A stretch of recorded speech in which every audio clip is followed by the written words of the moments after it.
필립 얀시 목사님이 쓴 뜻밖의 장소에서 만난 하나님이라는 책에서 이런 예화가 실려 있습니다. 스페인 선원들이 배를 타고 항해를 하다가 그만 배가 표류하게 되었습니다. 시간이 지나고 가지고 있던 물이 다 떨어져 갑니다. 이제 목이 말라서 다 죽게 되었습니다. 그런데 그 배가 흐르고 흘러서 떠돌다가 어느덧 아마존 강 안으로 들어왔습니다. 아마존 강이 꽤 바다와 같이 크고 넓기 때문에 물이 바닷물이 아니라 강물이기 때문에 먹기만 하면 갈증을 해결할 수 있는 상황이 됐어요. 그런데 선원들은 자신들이 지금 어디에 와 있는지를 알지 못하는 거예요. 그래서 목이 말라도 바닷물을 먹으면 더 갈증이 나고 고통스럽게 죽는 것을 알기 때문에 물을 마시지 못하고 그저 바라만 보고 죽어가고 있었습니다. 그때 한 선원이 너무나도 갈증이 심해서 도저히 못 참겠다, 어차피 죽을 바에는 바닷물이라도 먹고 죽어야 되겠다 하고 그 물에 풍덩 뛰어들었답니다. 그런데 물을 마셨는데 이게 웬일입니까? 짠물이 아니라 바닷물이 아니라 먹을 수 있는 물인 거예요. 강물인 거예요. 야, 이 물이 바닷물이 아니라 강물이야. 여러분 먹읍시다, 마십시다. 여러분, 이미 우리는 주님의 은혜의 강 안으로 들어와 있는 거예요. 그저 주님의 은혜 속에 들어가기만 하면, 그저 주님의 은혜의 주님을 만나기만 하면, 그리고 주님이 베풀어 주신 은혜의 강물을 떠서 먹기만 하면 그런 되는 거예요. 그럼 사는 역사가 일어나지요. 근데 문제는 우리가 믿지 못하고 또 우리 마음에 자꾸 부정적인 생각을 가지고 마음을 닫아놨기 때문에 베푸신 은혜를 알지 못하고 은혜의 강가에 들어와 있음에도 불구하고 은혜에 목말라하고 도리어 은혜가 말라 비틀어져서 전혀 누리지 못하는 삶을 살고 있는 거예요. 10월 한 달 은혜에 대한 말씀을 준비하면서 말씀을 묵상하다 보니까요, 우리에게 이미 베풀어 주신 은혜가 얼마나 많은지를 알게 되었어요. 여러분, 지난주에 살펴본 것처럼 때때로 우리의 삶을 괴롭게 하고 힘들게 만드는 가시가 있잖아요.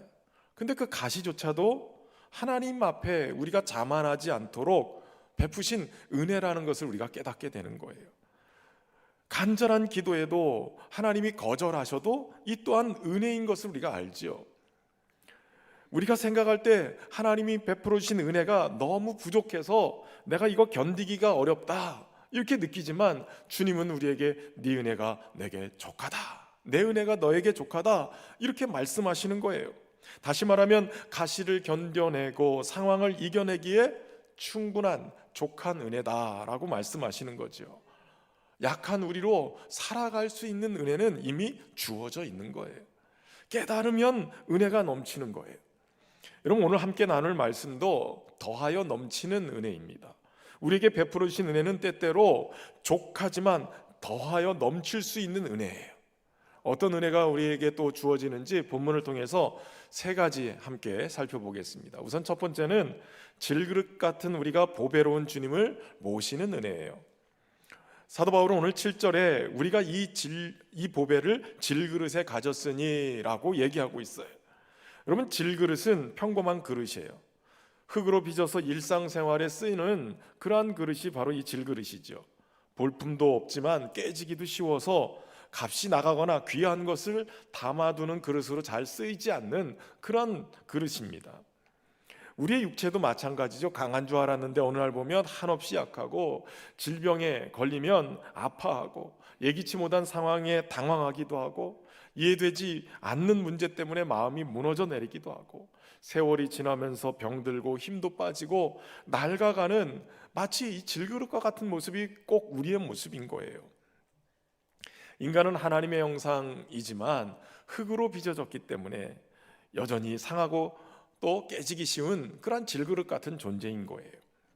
가끔 유약을 발라서 불가마에 들어갔다 나온 그릇은 그나마 반짝반짝 광도 나고 볼품도 있어요.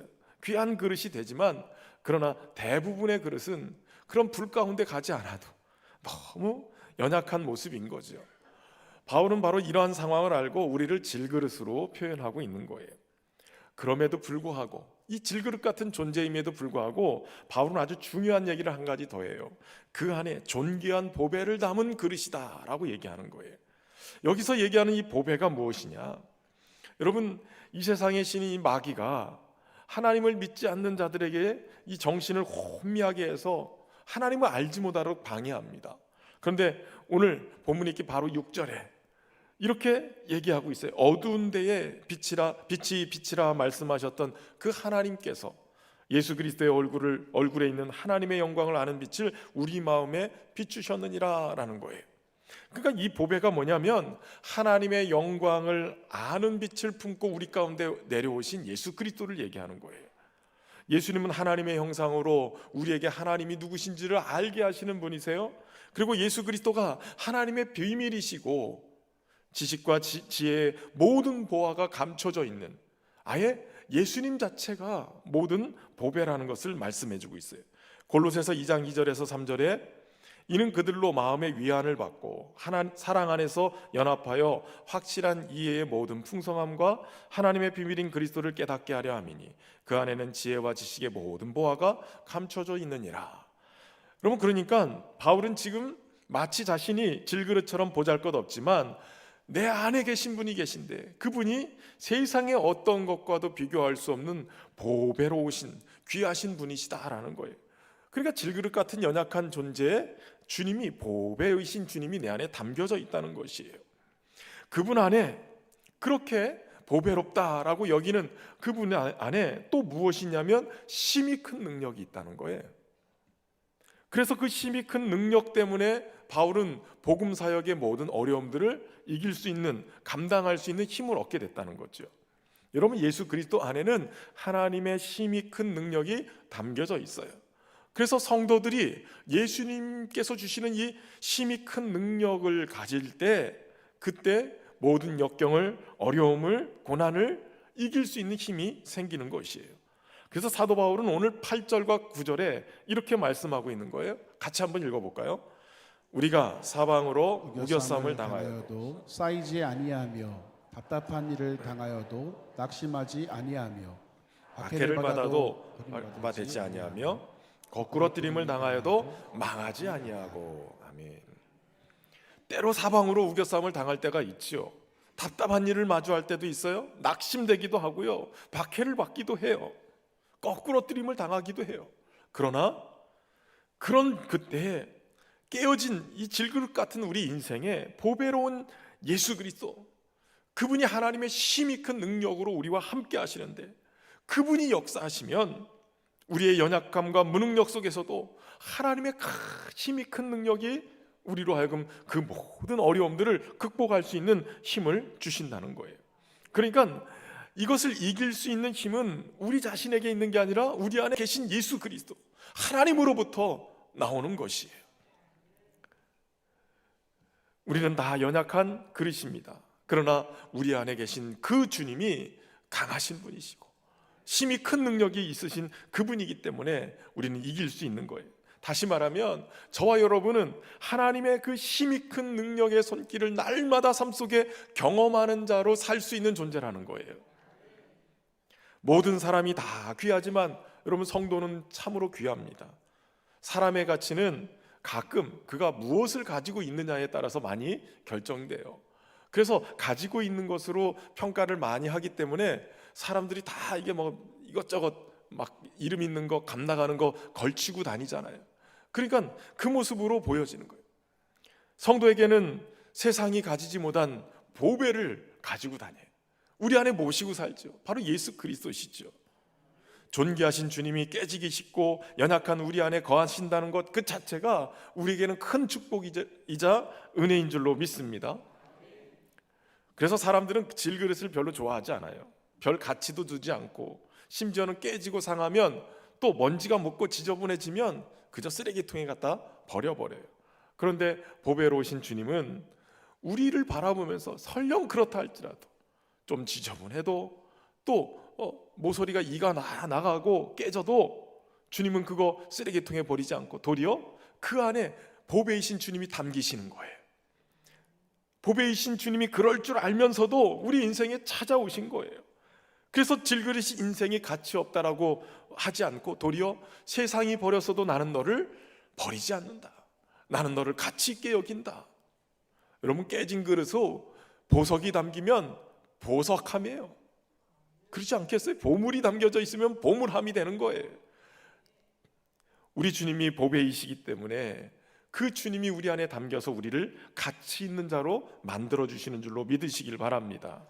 주님께서 우리를 소중히 여기시니까 그분의 그 사랑 때문에 우리는 절망을 극복하고 이길 수 있게 되는 거예요. 우리 안에 담긴 보배로 인해서 우리가 존귀한 존재가 된 줄로 믿습니다. 그러니 오늘 우리 안에 질그릇 같은 우리만 묵상하지 말고 우리 안에 담기신 예수 그리스도를 바라보면서 모든 것을 이기고 극복할 수 있는 큰 능력을 주시는 그 주님 모시고 사는 은혜를 누리기어 살 수 있기를 주의 이름으로 축원합니다. 두 번째는 예수님의 생명이 우리 안에 나타나는 은혜입니다. 사도 바울은 온몸으로 고난을 겪으면서 이 죽음의 기운이 아주 가까이 있는 것을 느꼈던 것 같아요. 오죽하면 예수님의 죽음을 자기 몸에 짊어지고 산다 이렇게 얘기하고 있겠어요.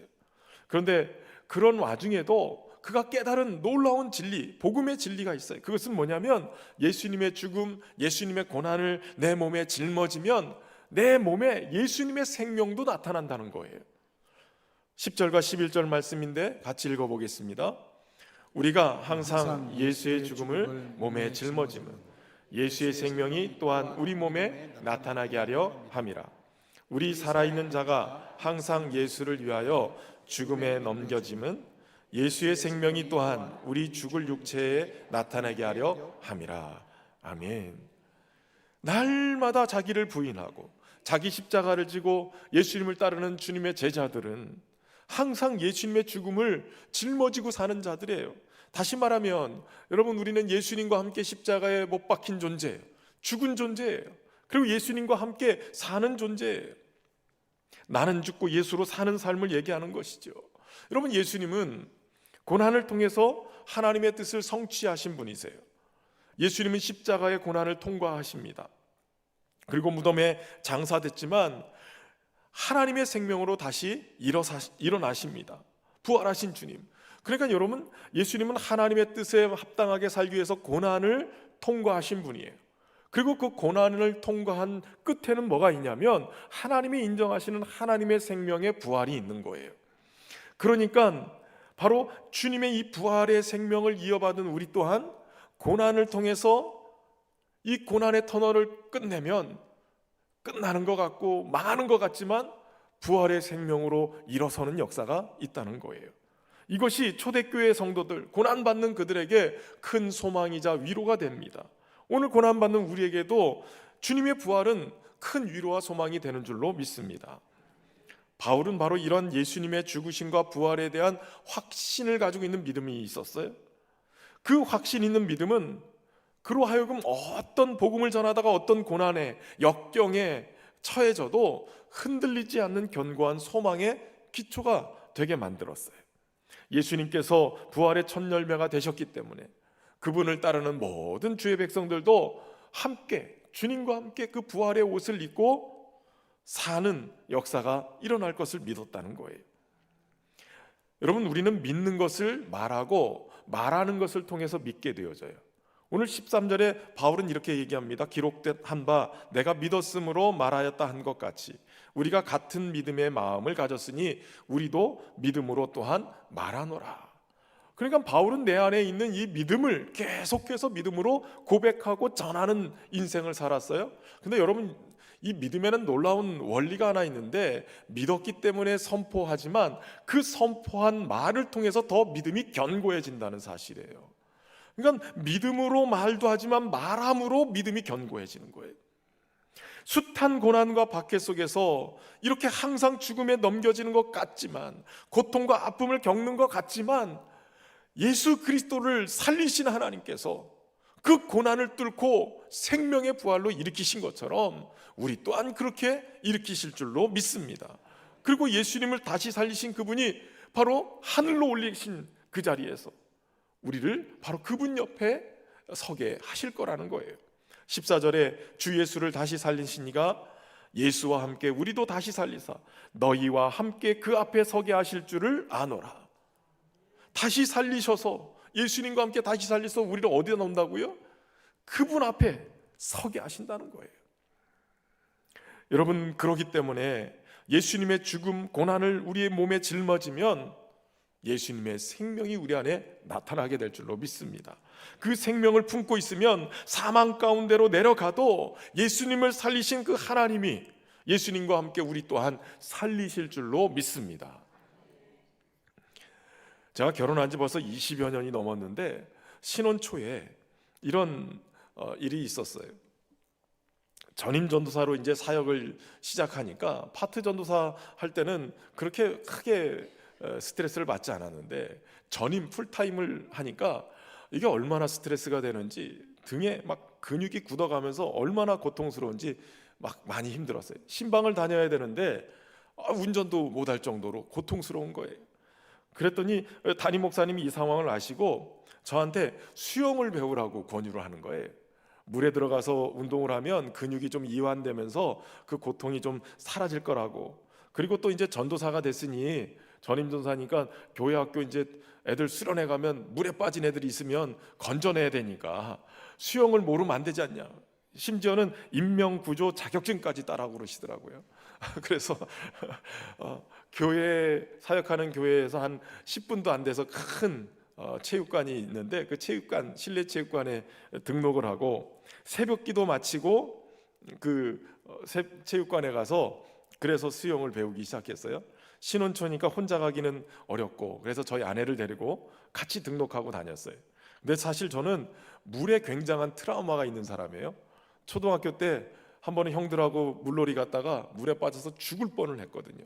그래서 물만 보면 굉장히 두려운 사람이 저예요. 그런데 얼마나 등이 아픈지 용기를 내서 이 수영을 하기 시작했어요. 한 20여 명 되는 수강생들과 함께 기초반부터 시작을 했습니다. 처음에 모이라고 그러더니 물속에 들어갔는데 허리 조금 더 높이, 가슴 높이의 물에서 물장구를 치면서 노는 거를 하는 거예요. 그래서 발로 발차기를 연습을 하고 이러더니 며칠 있다가 숨 쉬는 거를 또 연습을 하는 거예요. 물속에 들어가서는 숨을 참고 물 밖에 나와서는 파 하고 뱉고 갑자기 또 숨을 확 들이마시고 물속으로 들어가고, 그러니까 파 이걸 연습을 시키는 거예요. 근데 수강생 중에는 이거 거꾸로 하는 사람들이 있더라고요. 한참 그렇게 할 때는 좋았어요. 이제 숨 쉬는 거 연습을 시키더니 어느 날 갔더니 조교가 저희를 맨날 연습하는 그곳에서 불러내더니 갑자기 건너편으로 넘어가게 됐어요. 거기가 국제 경기도 할 수 있는 넓은 수영장인데 건너편이 뭐냐면 선수들이 수영할 때 쓰는 자리예요. 물 깊이만 2m가 넘는 거예요. 그곳에 가더니 갑자기 한 사람씩 출발대 위에 올라가서 뛰어내리라는 거예요. 이 사람이 제정신이 아닌 것처럼 보였어요. 선수들이 출발할 때 쓰는 그 출발대에서 뛰어내려라. 근데 그나마 항상 여름만 되면 비키니 입으실 분들이 이렇게 연습을 많이 하잖아요. 그러니까 수영을 배웠던, 기초를 다 배웠던 분들은 물 뛰어내리는 거 대단한가? 그래서 몇 사람이 막 뛰어내렸어요. 그런데 제 앞에서 한 아가씨가 그 수영대에 올라가는 거예요. 올라가기 전부터 막 울먹울먹하면서 조교님 살려주세요, 살려주세요. 막 손이 막 비는 거예요. 그러더니 꼭대기에 올라갔어요. 올라가서 아예 눈물을 흘리면서 막 살려달라고 애원하는 거예요. 근데 조교가 들은 척을 안 해요. 점점 공포 분위기가 조성이 됩니다. 이거 다 어떡하나. 그런데 조교가 막무가내로 무조건 뛰어내려라고 그렇게 하니까 이분이 아예 포기한 듯한, 거의 정신이 나간 모습으로 얼굴을 손을 감싸더니 심청이가 인당수에 빠지듯이 그러더니 그냥 뛰어내려 버린 거예요. 그런데 큰일 났어요. 뛰어내리신 분이 안 올라오는 거예요. 아무리 기다려도 안 올라와요. 그러니까 급하게 조교가 확 뛰어들어가서 그분을 이렇게 꺼내가지고 올라왔어요. 뛰어내린 건 좋은데 이분이 아예 포기하고 웅크리고 뛰어내렸는데 그 자세 그대로 밑에 가라앉아 있었던 거예요. 그걸 끄집어낸 거예요. 다행히 살았어요. 이제 문제는 이제부터예요. 그 다음 차례가 저거든요. 벌벌 떨리면서 올라갔어요. 이게 장난이 아니에요. 여러분, 물 깊이가 2m죠. 그 출발 때까지는 모대도 한 1m 이상 되죠. 제 키가 2m 정도 가까이 되거든요. 그러니까 제 눈높이에서 보면 바닥이 한 5m 이상 되는 거예요. 야, 이거 큰일 났다. 막상 용기가 나지 않아요. 벌벌 떠는데 이게 안 뛰어내리면 모양 빠질 것 같고. 그러다가 제가 뒤를 쳐다봤어요. 뒤를 쳐다보니까 결혼한 지 며칠 안 되는 저희 아내가 기대가 잔뜩한 모습으로 저를 쳐다보고 있는 거예요. 제가 그때 야, 이거 어떡하나, 이거 뛰어내리지 않으면 아마도 저희 아내가 내가 저렇게 약한 인간 믿고 내가 시집을 왔다니 앞으로 내 팔자야 뭐 이럴 것 같아요. 그래서 잠시 주저하다가 제가 에이, 죽으면 죽으리다 하고 저도 심청이처럼 뛰어내렸어요.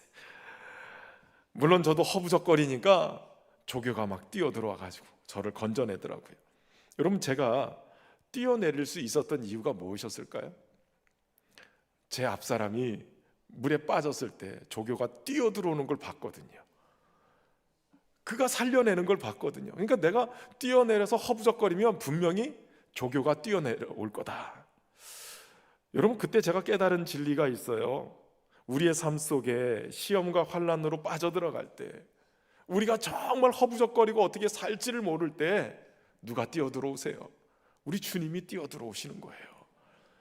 그 뛰어들어오시는 주님 어떻게 알 수 있어요? 여러분, 인간이 죄 때문에 허부적거릴 때 인간의 삶으로 주님이 뛰어들어오시잖아요. 그 고통 가운데로 뛰어들어오세요. 십자가의 고난을 당하세요. 심지어는 인간처럼 무덤까지 들어가세요. 하나님이 그런 예수님을 살리시는 거예요. 시편 40편에 내가 여호와를 기다리고 기다렸더니 귀를 기울이사 나의 부르짖음을 들으셨도다. 나를 기가 막힐 웅덩이와 수렁에서 끌어올리시고 내 발을 반석 위에 두사 내 걸음을 견고하게 하셨도다. 여러분, 우리 주님이 우리를 구원해내실 줄로 믿습니다. 염려하거나 걱정하지 마세요. 두려워하지 마세요. 절망하지 마세요. 주님이 일어서게 하실 거예요. 세상 일에 실패했어도 너는 절망하지 말아라. 내가 너를 도우리라. 다시 일어서게 하리라. 질병으로 고통당해도 너는 두려워 말라. 내가 너를 도우리라. 다시 일어서게 하리라. 할렐루야. 주님이 일으켜 세우실 거예요. 주님이 건져내실 거예요. 주님이 의로운 오른손으로 우리를 붙드실 줄로 믿습니다. 우리가 날마다 죽음에 넘겨지는 것 같은 고난에 처하나 도리어 그것은 주님이 주님의 생명을 우리에게 나타내시는 일이 될 것이에요. 우리가 그런 은혜를 바라보며 역경을 이겨나갈 수 있는 은혜가 있기를 주의 이름으로 축원합니다. 마지막 세 번째는 감사로 말미암아 더하여 넘치는 은혜입니다. 여러분, 우리가 겪는 환난과 고난을 넘어가기 위해서 무엇이 필요할까요? 바로 더하여 넘치는 은혜가 필요해요. 워치만이라는 분이 계십니다. 중국의 유명한 전도자예요. 그런데 그가 젊었을 때에 폐결핵에 걸려서 의사로부터 이제 얼마 못 산다는 사형 선고를 받습니다. 그래서 집에서 날마다 방에 누워서 지냈는데 그 누워있는 동안에 그가 하나님 앞에 기도합니다. 그러던 어느 날 꿈에 배를 타고 강을 건너고 있는 장면이 목격돼요. 근데 그 강 가운데 한가운데 큰 바위가 있어서 거슬러 갈 수가 없는 거예요. 그래서 하나님 앞에 기도합니다. 하나님, 이 배가 이거 지나가게 해주십시오 라고 기도했어요. 그랬더니 하나님이 그에게 물어보는 거예요. 야, 이 바위를 옮겨주랴 아니면 물이 불어나서 바위를 넘어갈 수 있게 해주랴. 그랬더니 이 워치만이가 이 바위를 뽑아내는 이 자연을 손상시키는 거 원치 않기 때문에 하나님 앞에 대답을 합니다. 하나님, 물이 불어나서 넘어가는 게 좋겠습니다. 그랬더니 금방 물이 불어나서 바위를 덮고 물이 불어나서 배가 바위를 넘어서 그냥 갈 수 있게 됐다는 거예요. 그가 꿈에서 깨고 나서 도대체 이게 무슨 뜻인가 이렇게 궁금해서 생각을 하는데 이 바위는 마치 인생에서 만나는 여러 문제들이다라는 것을 깨닫게 되어져요. 큰 바위는 큰 문제, 작은 바위는 작은 문제. 우리가 살아가는 동안 인생의 바다에서 우리의 인생의 배를 막고 있는 여러 문제들이 있는데, 그러면서 깨달은 거예요. 야, 이런 바위가 있어도, 우리 인생에 큰 문제 작은 문제가 있어도 은혜의 강이 넘치면, 그러면 지나갈 수 있겠구나. 어떻게 살아야 되는가? 은혜 속에 살려면 어떻게 해야 되는가? 그때 하나님이 깨닫게 하시는 것이 믿음이 은혜의 강물이란다 라고 말씀하시더래요. 그때부터 워치만리가 눈에 보이는 것만 바라보고 살지 않기로 결심해요. 그리고 성경 속에서 3가지 결심을 해요. 하나는 오직 믿음으로 살리라, 또 하나는 오직 믿음으로 서리라, 또 하나는 오직 믿음으로 행하리라. 한번 따라서 해보세요. 오직 믿음으로 살리라, 오직 믿음으로 서리라, 오직 믿음으로 행하리라. 이 말씀대로 살기로 결심하는 거예요. 믿음으로 살고 믿음으로 서고 믿음으로 행하기로. 그리고 나서 누웠던 자리를 박차고 일어납니다. 자신이 병에 걸렸으나 인정하지 않고 믿음으로 그 병을 극복하기로 결심해요. 믿음이 움직이기 시작해요. 그랬더니 놀라운 일이 벌어져요. 약한 몸이 회복이 되고 마침내 80세까지 그가 주의 일을 감당할 수 있는 그러한 생명의 연장을 얻게 된 거예요. 사랑하는 성도 여러분, 문제 앞에 있을 때 우리가 구해야 될 은혜는 더하여 넘치는 은혜예요. 그런 은혜는 믿음을 통해서 우리에게 주어지는데, 여러분 어떤 게 믿음이냐? 감사가 믿음이에요. 감사. 15절 말씀, 이는 모든 것이 너희를 위함이니 많은 사람의 감사로 말미암아 은혜가 더하여 넘쳐서 하나님께 영광을 돌리게 하려 함이라. 여러분, 은혜가 더하여 넘칠 수 있는 방법을 오늘 본문은 가르쳐주고 있어요. 뭐가 은혜가 넘치게끔 만들어준다고요? 많은 사람의 감사로 말미암아. 감사가 은혜를 더하게 만들고 넘치게 만드는 거예요. 여러분, 감사는 믿음이 있을 때 가능한 거죠. 선하신 하나님의 절대 주권을 인정하고 신실하신 하나님이 여전히 우리의 삶을 지키고 인도하심을 믿을 때 우리는 비로소 감사할 수 있게 되어져요. 믿음을 통한 감사가 있을 때 이 감사로 말미암는 은혜가 더하여지고 넘쳐지는 역사가 일어나게 되는 거예요. 지난 주간에 거제시 기독교연합회 주관한 연합부흥회 강사로 오신 이 유정길 목사님이 룻기를 가지고 룻과 함께하는 희망여행 계속 말씀을 주셨는데, 마지막 날 우리 교회에서 금요일 날 말씀을 주셨죠. 기쁨의 역. 사실 출발은 슬픔으로부터 출발해요. 이 나오미와 그의 가족들이 다 모압 지방에 갔다가 다 남자들 죽고 다 실패해서 슬픔만 남아있는 그 과정에서 아픔과 그 좌절을 경험하지만, 하나님은 그 실패와 상처 속에서도 하나님의 하신 일들을 나타내기 위해서 그 일을 진행하세요. 하나님을 선택하고 하나님께로 나오면 비로소 우리의 영혼이 새롭게 출발할 수 있는 기쁨의 역에 도착하는데, 다시 은혜로 충만하고 살게 되어진다는 거예요. 여기서 중요한 것이, 기쁨은 우리의 의지적인 결단이라는 거예요. 우리가 의지적으로 기쁨을 결단해야 기쁨이 온다는 거예요. 하나님이 우리의 생명 되시고 그 생명으로 충만케 되면 기쁨이 넘치게 된다는 것을 믿음으로 우리가 결단하면, 하나님의 신실하심을 믿고 하나님이 기쁨의 근원임을 믿고 의지적으로 결단하면, 하나님을 기뻐하기로 결단하면 기쁨의 하나님이 우리 안에 기쁨을 부어를 주신다는 거예요. 여러분, 감사도 마찬가지예요. 하나님이 뭔가 해주셨기 때문에 그 결과론적으로 감사하기보다는 내 눈에 아무 증거가 보이지 않아도 주님을 신뢰하고 믿음으로 감사하기로 작정하면 은혜가 더하여 넘치는 역사가 일어난다는 것이죠. 뭐 드라마틱한 일들이 막 일어나야 우리는 감사한다고 생각을 해요. 그런데 여러분, 저는 지난 2주간 전쟁과 같은 시간을 보냈어요. 와, 그냥 일상에 아무 일이 일어나지 않는 것 자체가 감사 조건이더라고요. 아무것도 일어나지 않으면 그냥 평범한 일상 살아가는 분들이 계시면 여러분 감사하셔야 돼요. 그것만으로도 우리가 얼마나 감사할 게 많은지 몰라요. 여러분, 우리가 감사하면 그 감사가 은혜를 불러와요.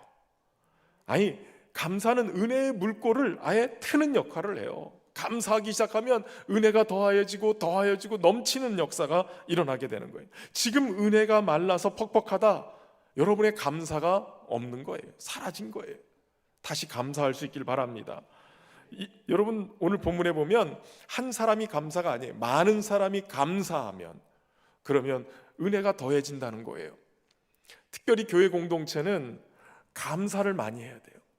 성도들이 감사하기 시작하면, 이 사람 저 사람 감사하면 은혜가 더해지고 넘치게 되는데, 때로는 우리 성도들 중에 인생의 어려움 속에 고통하고 있고 은혜가 말라버린 것처럼 정말 힘든 그러한 사람들도 교회 공동체가 감사를 쌓아놓고 은혜가 넘치고 더하는 역사가 임하면 그들이 그걸로 인해서 다시 힘을 얻고 사는 역사가 일어나게 되는 거예요. 그래서 하나님께 영광을 돌리는 일들이 벌어지게 되는 것이죠. 예수로 충만하면 감사가 충만해져요. 감사하면 은혜가 더하여 넘치게 되고요. 그러면 기쁨이 충만하게 되는 것이에요. 환난이 찾아오도 우리가 감사하면 그 감사로 말미암아서 은혜가 더하고 넘치게 돼서 사는 일들이 일어나게 될 줄로 믿습니다. 은혜 아니면 살아갈 수가 없어요. 오직 예수 그리스도 안에서 우리에게 베푸시는 그 은혜를 바라보며 저와 여러분이 살 수 있기를 바랍니다. 함께 찬양하며 나가겠습니다. 은혜 아니면 살아갈 수가 없네. 복음마저도 다 주의 것이니 세상 평안과 위로 내게 없어도 예수, 오직 예수뿐이네. 은혜 아니면 살아갈 수가 없네. 은혜 아니면 살아갈 수가 없네. 복음마저도 다 주의 것이니 세상 평안과 위로 내게 없어도 예수, 오직 예수뿐이네. 크신 계획 다 볼 수도 없고 크신 계획 다 볼 수도 없고 작은 고난에 지쳐도 주께 묻기 나의 모든 삶 버티고 견디게 하시네. 크신 계획 다 볼 수도 없고 크신 계획 다 볼 수도 없고 작은 고난에 지쳐도 주께 묻기 나의 모든 삶 버티고 견디게 하시네. 은혜 아니면 살아갈 수가 없네. 나의 모든 것 다 주께 맡기니 참된 평안과 위로 내게 주신 주 예수, 오직 예수뿐이네. 사랑하는 성도 여러분, 하나님께서 오늘도 우리에게 넘치는 은혜를 부어주신 줄로 믿습니다. 질그릇같이 깨지기 쉬운 우리에게 보배로우신 예수님, 이 모든 환경을 뚫고 나갈 수 있는 힘이 큰 능력을 주시는 예수님이 우리 안에 모실 수 있도록 인도해 주신 것 또한 은혜입니다. 고난을 당하나 예수님의 생명이 우리 안에 있게 하신 것 또한 은혜입니다. 감사로 올려드리는 이 믿음의 고백이 우리로 하여금 더하여지고 충만케 하시는, 넘치게 하시는 은혜를 불러오는 줄로 믿습니다. 이 시간 우리가 기도할 때 하나님, 오늘 우리가 감사가 회복되어지고 주님이 베푸신 이 은혜를 충만하게 누리면서 하나님, 우리가 승리하며 하나님께 영광 돌릴 수 있도록 은혜로 충만케 해 주옵소서. 우리 합심해서 기도하며 나가겠습니다. 살아계신 하나님 아버지, 오늘도 주님의 말씀을 의지하며 주님 앞에 나아갑니다. 하나님, 은혜 아니면 살아갈 수 없는 존재가 우리인 줄로 압니다. 하나님, 우리가 세상에 평안 위로가 없어도 우리에게 참된 평안과 위로를 주시는 예수님이 있음에 은혜인 줄로 믿습니다. 들그릇같이 깨지기 쉬운 우리의 연약함들을 주님께 오직 큰 능력으로 우리 가운데 역사하시는 주님으로 말미암아 우리가 살게 됨에 높여드립니다. 고난 속에서도 예수님의 생명을 우리에게 부어주셔서 건지시고 구원해 주시고 하나님의 은혜 앞에 나아갈 수 있도록 역사하시니 감사합니다. 감사를 회복하게 하시고 감사로 더하여 멈추도록 채우시는 주의 은혜 속에 살게 하여 주옵소서. 그리하여 하나님의 영광을 드러내는 우리 모두가 되게 하여 주옵소서. 살아계신 하나님 아버지, 오늘도 주님이 베푸신 은혜 아니면 살아갈 수 없는 존재임을 고백합니다. 세상의 평안과 위로가 우리에게 없어도 참된 평안과 위로를 주시는 주님이, 보배로우신 주님이 우리 안에 들어와 사심을 믿습니다. 하나님의 심히 큰 능력으로 오늘도 우리에게 닥친 모든 연약함들과 위기들을, 역경들을 극복할 수 있도록 도우시는 주님, 고난 속에 예수님의 생명이 우리 안에 나타남으로 하나님의 구원을 경험하는 우리의 삶이 되게 하여 주옵소서. 어느 순간에도 하나님을 신뢰함으로 감사하게 하시고 기쁨의 물고 같아서 은혜가 우리 안에 차고 넘치는 역사가 있게 하여 주옵소서. 그러므로 하나님이 하셨음이 드러나고 하나님께 영광 돌리는 우리의 삶이 되도록 축복하여 주옵소서. 예수님의 이름으로 기도하옵나이다.